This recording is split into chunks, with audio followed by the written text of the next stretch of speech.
c'est pas possible! Ah, les libéraux, ils s'en vont jamais. On est coincé dans une boucle temporelle infinie avec eux au pouvoir, jusqu'au jour où on décide de mettre autre chose au pouvoir. Cette fois-ci, ils ont démarré fort leur quinquennat, en faisant à peu près tout pour mettre l'extrême droite dans des postes de pouvoir, juste pour éviter qu'ils reviennent à la gauche. Oui, en juin, les députés macronistes, aidés des LR bien sûr, ont préféré voter pour des élus du FN plutôt que des élus ELV-NUPES pour les postes de vice-présidence de l'Assemblée nationale. Le FN obtient ainsi 2 postes sur 6. Si le reste de la droite n'avait pas voté FN, la gauche en aurait eu 4. On rappelle les petits faits comme ça, hein. C'est pas inutile, les gens ont tendance à oublier rapidement. D'ailleurs, je me demandais récemment, vous pensez qu'en septembre 2022, il y a encore des gens qui pensent premier degré que Macron est de gauche? Vos parents qui se sont fait avoir en 2017 là, ils pensent quoi aujourd'hui après tout ce qui s'est passé? Il y a des questions comme ça qui popent dans ma tête à 3h du matin, ça me perturbe. Bref, donc c'est quoi la situation du pouvoir là? L'Assemblée nationale est composée à 26% de députés NUPES, 43% d'Ensemble, les partis macronistes, 11% de les Républicains, l'ancien parti de droite, et 15% de Front National. On a donc seulement un quart des députés à gauche et les 3/4 à droite. Les macronistes n'ont pas de majorité absolue, mais il leur suffit des voix des LR pour atteindre 54%, et ils les obtiendront très probablement pour toutes les réformes de droite prévues. C'est la droite au pouvoir et la gauche en opposition donc. Du moins, tant qu'on n'a pas de dissolution de l'Assemblée et des nouvelles législatives. Chose qui pourrait arriver à tout moment techniquement au cours des 5 ans. Ouais, pensez pas que la partie est terminée après cette période électorale. À tout moment, on repasse en mode élection. Mais maintenant qu'on a pu constater les effets des politiques libérales depuis 40 ans, c'est-à-dire que des échecs, ils se sont remis en question. Ils vont changer de méthode. Cette indépendance, nous ne la ferons pas par plus d'impôts. Au contraire, nous continuerons de les baisser. Ni par plus de dettes, nous devons la réduire. Ni par la décroissance, nous la combattons. Notre modèle social est un paradoxe, à la fois l'un des plus généreux et l'un de ceux où l'on travaille le moins longtemps. Oui, nous devrons travailler progressivement un peu plus longtemps. En 2027, nous devrons ramener le déficit sous les 3%. La prochaine destruction du système social français arrive et va impacter de façon hyper néfaste l'ensemble de la société française. Macron prévoit de supprimer le RSA aux gens qui ne travaillent pas 15 heures minimum par semaine. Tout va bien, c'est pas grave, c'est pas grave. Très intelligent, je suis sûr que ça va vraiment marcher comme politique. Avant de parler des conséquences qu'aurait cette réforme si elle passait, faut qu'on ait une idée claire de la situation actuelle dans le pays sur le chômage. Regardons tout ça d'un peu plus près. Sur les 68 millions de personnes, on a 42 millions de personnes en âge de travailler, c'est-à-dire entre 15 et 64 ans, 12,5 millions en dessous de 15 ans et 13,4 au-dessus de 64 ans. Dans les personnes en âge de travailler, 30 millions sont considérées actives et 12 millions inactives. Attention, ces termes, ils peuvent être contre-intuitifs, on peut être actif sans emploi par exemple, si on est en recherche active. Le taux de chômage est toujours mesuré par rapport à la population active. En prenant les derniers chiffres de Pôle emploi que j'ai trouvés, ceux de juillet 2022, on a toutes catégories confondues 6 202 900 chômeurs. Rapporté à la population active, ça donne un taux de chômage de 20,6%. Je rappelle que c'est écrit dans notre constitution qu'on a le droit d'obtenir un emploi. Donc l'accès à l'emploi est censé être garanti par l'État. Notre constitution n'est donc pas respectée ici depuis un moment. Peut-être qu'on devrait commencer à faire comme les Américains, à prendre par cœur et vénérer les meilleures parties de notre constitution. Ça pourrait être marrant. Oula. Vous avez peut-être entendu dire récemment de la part du gouvernement et des médias de droite que leur politique des 5 dernières années a créé des centaines de millions d'emplois et fait baisser le chômage à moins 27%. Mais regardons ce qui s'est vraiment passé en observant l'évolution de ce taux depuis l'arrivée de Macron au pouvoir. Alors, le taux de chômage Pôle emploi toute catégorie a en effet baissé récemment par rapport au pic à plus de 23% du Covid et il est légèrement plus bas qu'au début du quinquennat. Très légèrement même, on reste sur du chômage de masse, hein. Ah, et le chiffre qu'on entend tout le temps dans les médias, c'est le chômage au sens du Bureau international du travail qui a des conditions plus restrictives. C'est sûr que c'est moins affolant d'annoncer 7% de chômage que 20%, mais bon, les 13% de demandeurs d'emploi restants, ça les fait pas disparaître de pas les compter. D'ailleurs, on voit que jusqu'en 2009, le chômage au sens du BIT et au sens Pôle emploi était plus proche. Ces deux mesures ont pas mal divergé depuis, principalement dû à la précarisation de l'emploi. Le chômage, pour le coup, n'a jamais été aussi bas depuis 15 ans. Mais non, Madame Salamé, non, Madame Salamé. Au plus bas depuis 15 ans? Bon, là, ça peut être que au sens du BIT par rapport à ce petit creux ici. Déjà, c'est mi-2008, donc il y a 14 ans, pas 15, juste avant l'effet de la crise des subprimes donc. Mais à ce moment, on était à 12,5 pour Pôle emploi. On est presque au double aujourd'hui. Y a pas un petit foutage là? C'est hyper abusé de dire que le chômage est au plus bas depuis 15 ans, même avec ces chiffres officiels. Mais au fait, ces chiffres sont-ils vraiment fiables pour rendre compte de la situation économique réelle du pays? Ou peuvent-ils être modifiés artificiellement? Par exemple, pour faire apparaître une baisse du chômage juste avant une élection présidentielle. Mi-2020, ils ont mis en place des aides exceptionnelles massives pour les employeurs recrutant en apprentissage, permettant de couvrir 100% du salaire d'un apprenti de moins de 25 ans la première année par exemple. Beaucoup d'apprentis sont des jeunes qui se seraient retrouvés au chômage après leurs études sans cette subvention publique, pour du travail qui bénéficiera à des actionnaires privés, alors qu'on aurait pu juste embaucher dans le public avec cet argent. Cette aide a fait exploser l'apprentissage en 2021, qui double par rapport à 2019 avec plus 360 000 nouveaux contrats. Ces aides prennent fin en décembre 2022, donc on pourra regarder si le chômage repart à la hausse après, on verra bien si ceci explique cela. Ok, d'accord, le chômage n'a pas vraiment baissé et il reste historiquement élevé, mais il y a des emplois vacants. Ils peuvent pas aller bosser, c'est ça le chômeur là, bordel! Ok, prenons la plus haute estimation qu'on a du nombre d'emplois vacants, 350 000. Il y a minimum 16 fois plus de demandeurs d'emploi en fait. En plus, il y a des bonnes raisons de croire que ces emplois ne sont pas vraiment ce qu'ils prétendent être. La CGT a mené une étude publiée début septembre, là, sur 1900 offres de Pôle emploi, et a trouvé que les 3/4 sont en fait des offres mensongères. Quand ils ont appelé pour postuler et poser des questions, d'un coup, la durée du contrat baissait violemment. Alors, des missions de 6 mois, non, en général, c'est moins. C'est moins. C'est-à-dire que c'est au mois ou à la semaine. Pour ce poste-là, ça va vraiment être un peu au jour le jour. Ce sera pas sur une mission, au jour le jour, à la semaine. Au jour le jour, d'accord, ok. Mais non, ils peuvent pas faire ça, c'est illégal. Lorsque tant de secteurs connaissent des difficultés de recrutement, personne ne peut comprendre que nous ayons encore trop de personnes au chômage. Là, notre première ministre ment éhontément sur la situation réelle des chômeurs pour les stigmatiser. Comme toujours, la droite contredit la réalité empirique et place les responsabilités autre part que là où elles sont réellement. Tout ça pour servir les intérêts des puissants. Malgré tous ces faits assez clairs, comment ça se fait que plein de gens se laissent encore avoir par toute cette rhétorique anti-chômeurs ? Déjà, beaucoup de boomers ont recherché un emploi pour la dernière fois avant la période de chômage de masse, quand il suffisait en effet de traverser la rue pour trouver un emploi. Donc ils ont du mal à comprendre qu'aujourd'hui on puisse galérer autant que les gens le font. Beaucoup sont juste aussi des boomers. Mais il y a une pénurie de main-d'œuvre, les jeunes d'aujourd'hui ne veulent même plus travailler. Pénurie de main-d'œuvre. Moi, les chiffres me donnent un peu plus l'impression d'une pénurie d'emploi.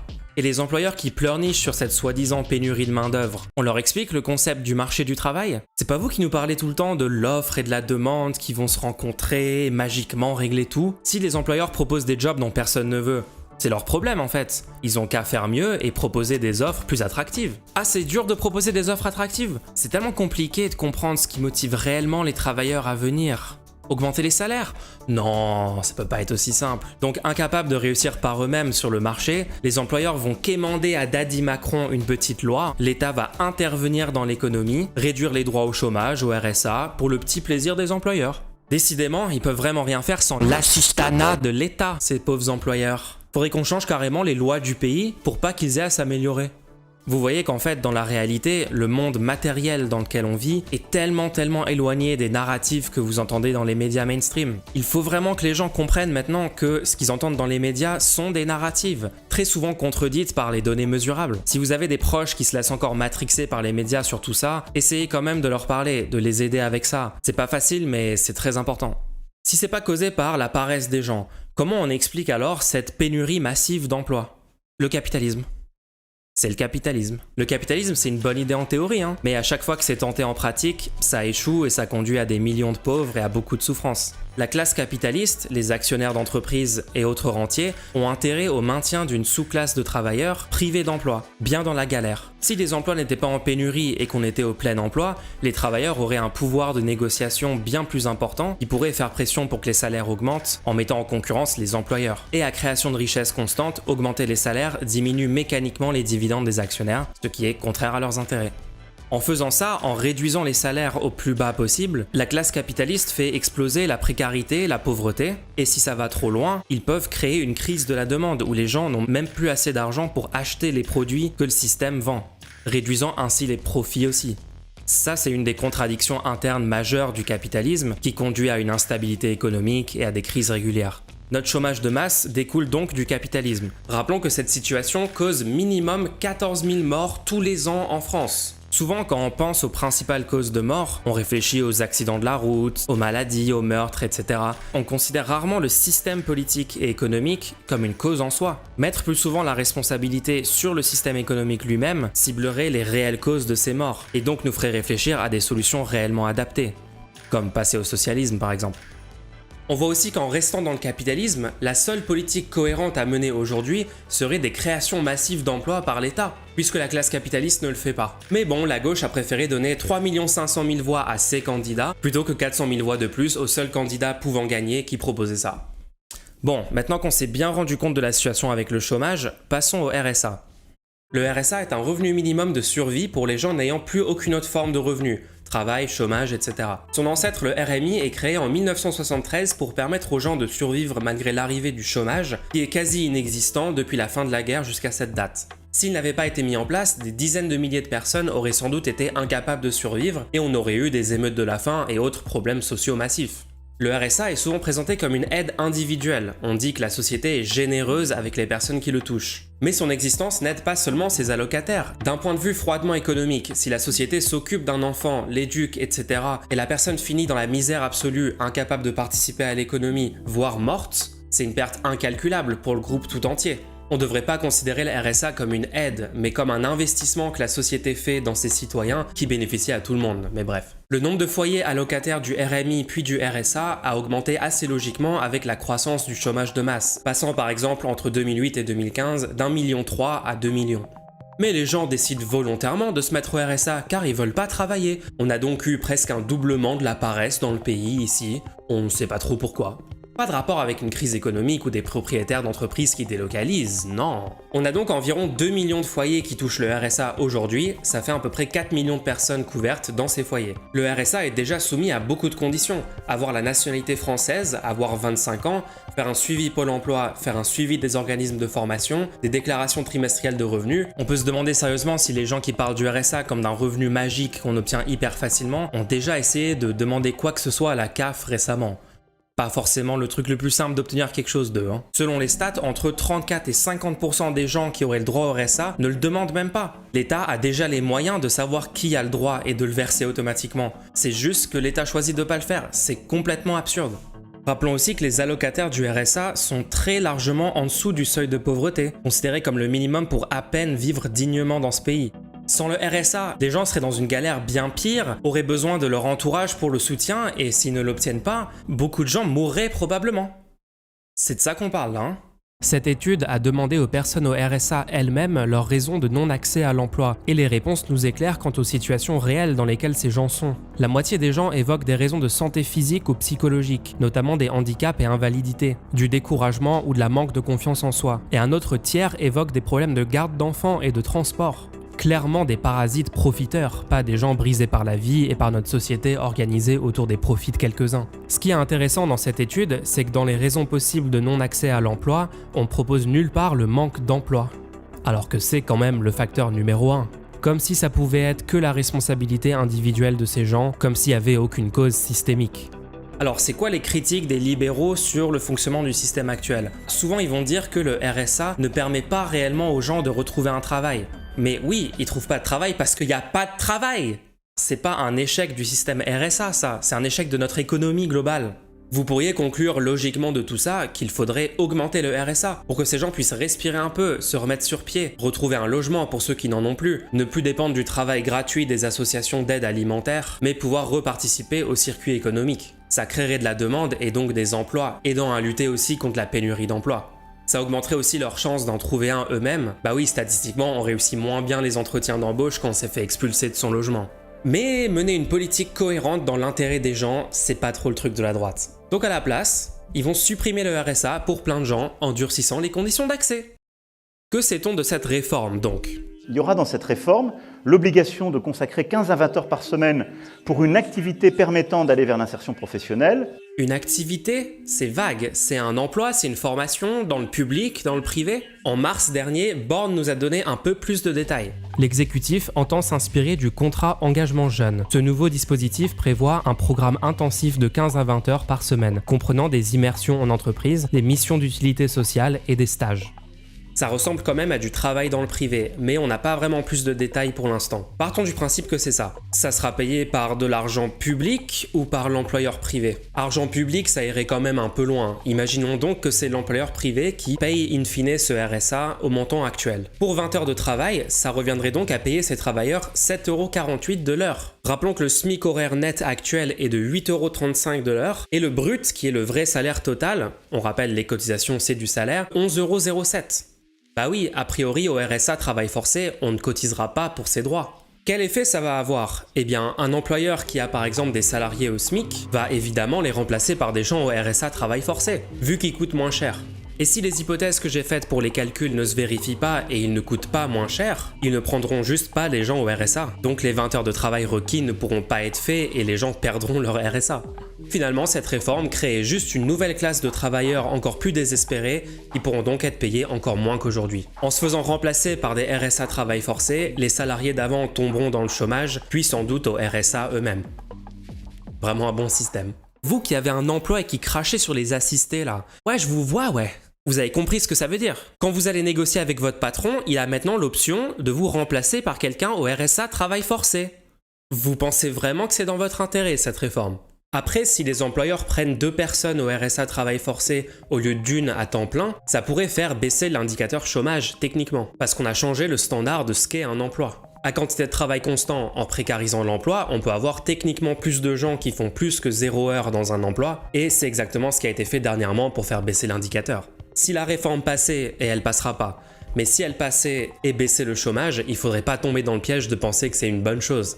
Autre conséquence prévisible de cette réforme au passage, en augmentant la pauvreté et la souffrance des travailleurs privés d'emploi, cette réforme a des grandes chances d'augmenter la criminalité, entraînant encore plus de souffrance et de coûts pour la collectivité, en police, justice, etc. On sait que quand les gens sont désespérés et n'ont pas d'autres moyens, ils ont plus de chances de se tourner vers des activités illégales. Ils vont mettre en place cette réforme dès janvier 2023 dans des territoires expérimentaux. Il va vraiment falloir se mettre en mouvement dans les semaines et mois qui viennent si on veut résister contre ça. Pourquoi cette réforme ne passera pas, vous me demandez? Bah, on va pas laisser faire ça. On va se battre pour nos camarades au RSA dans tout le pays, pour tout le peuple en fait, ce qui ne peut que perdre avec cette réforme. On va dégager ces libéraux et enfin faire une politique au service des gens.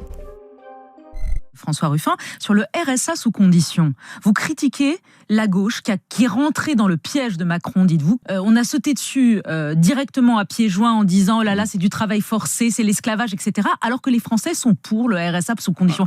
Vu la situation, moi je pensais que la gauche allait être unie dans la lutte contre cette réforme. Le problème, c'est qu'on a commencé à avoir des takes un peu bizarres. Macron envisage de mettre le RSA sous condition. C'est comme un piège qu'il nous tend. Nous sautons dedans à pieds joints, protestant contre le servage et sur les réseaux sociaux, l'esclavage. Ce piège va se refermer sur nous, avec les mâchoires d'une opinion qui plébiscite déjà cette mesure. La gauche utilise principalement l'expression « travail forcé » pour qualifier cette réforme. A raison, c'est techniquement ça, on force les gens à travailler sous menace de leur enlever leur revenu de survie. Selon lui, il faudrait pas critiquer la réforme de cette manière parce que la réforme serait populaire. Si les gens pensent majoritairement que les immigrés leur piquent leur boulot, Ruffin, tu vas arrêter de critiquer cette idée? On abandonne tout combat qui est pas déjà gagné alors. Ruffin a eu plusieurs takes similaires depuis quelques mois. Des réponses qui marchent pas. La réponse d'attaque directe sur le Rassemblement national, ça marche pas parce qu'il y a aujourd'hui une affection pour la figure de Marine Le Pen. Une autre réponse qui marche pas, c'est de dire non, il n'y a pas d'assisté dans ce pays parce que les gens, ils connaissent très bien le fils de la belle-sœur dont ils savent combien ils touchent au RSA et qui se lèvent pas le matin. Attaquer l'extrême droite, ça marche pas, faut arrêter. Dire que les gens qui touchent des aides sont pas des assistés, ça marche pas. Désolé, les gens ne pensent pas que c'est vrai. Est-ce qu'on se rend compte à quel point c'est grave ce qu'il dit là?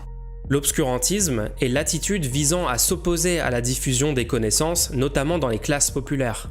Arrêter de défendre une idée parce que les gens ne pensent pas ça, c'est techniquement de l'obscurantisme, puisqu'on renonce à diffuser la position correcte. Je pense que ce terme est adapté pour qualifier un tas d'attitudes qu'on trouve actuellement à gauche. Je mettrais aussi dans cette catégorie par exemple les gens qui refusent d'expliquer le fonctionnement du vote, ou en viennent carrément à défendre l'abstention. Il faut vraiment se rendre compte que la gauche n'a pas besoin d'autres stratégies que des bons arguments, parce que la gauche a raison sur le fond, contrairement à tous les autres bords politiques. Se censurer sur ses vraies positions, se compromettre par volonté d'être populaire, c'est du défaitisme, et un immense contre son camp de la part de la gauche sur le long terme. Je pense qu'il y a maintenant un nouveau clivage à gauche entre les obscurantistes et ceux qui veulent élever les consciences, qu'on pourrait appeler les progressistes. Il ne faut surtout pas laisser le courant obscurantiste parler plus fort que tout le monde à gauche sur cette réforme. Il faut des citoyens bien informés et convaincus sur le fond grâce à des bons arguments que cette réforme est contre leurs intérêts. Et ce n'est pas avec des positions comme celle de Ruffin qu'on obtient ça. Non, ce qu'il nous faut vraiment à ce stade, ça serait une grève générale, en fait. Oui, je sais, c'est beaucoup plus facile à dire qu'à faire. Mais au moins, il y a eu cette première grève le 29 septembre, il y a quelques jours, qui a été somme toute plutôt bien suivie. La vraie bataille commence le 16 octobre, la marche contre la vie chère et l'inaction climatique. Franchement, venez à la marche. Arrêtez de vous laisser supprimer vos droits un par un comme ça a été fait les 5 dernières années. Si on est assez nombreuses et nombreux, si on est assez fort, puissant et on bloque tout ça, on peut les forcer à retirer ces projets. Entre-temps, rejoignez un syndicat.